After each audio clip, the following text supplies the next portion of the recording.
in the history of economics, what's the closest thing to what we're seeing right now as we look at the current status and project forward to AI? I think that the closest is the internet, and that's not to say it's identical. I mean, particularly as a market, I do believe that there's a lot of similarities in both the unknowns and the knowns, the economic opportunity, what it means to investors, the risks and rewards. I think that AI most closely resembles some of the 1990s internet evolution, but that's a more rhymes and doesn't repeat kind of situation. There's Yeah, similarities, but not identical. yeah.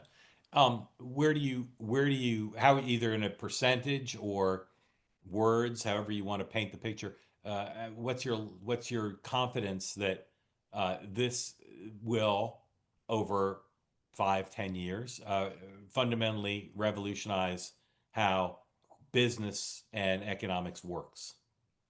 It won't revolutionize how economics works because economics, I mean, the way I'm defining economic theory, I don't mean in um, terms of, I don't mean economic theory. I mean in terms of the relationship between government and private sector, exports, production, like just the fundamental way stuff gets made and yeah. sold. Yeah, this is going to sound like a cop-out answer, but I'm positive it is an honest and good one. It is going to mean much less than some of the most severe hype side of one edge of the continuum would suggest, and far, far more than some of the skeptics would suggest. And so, if you paint a picture where there's people suggesting it's a 10 and people suggesting it's a 1, and the debate gets more rational between the 3 and the 7.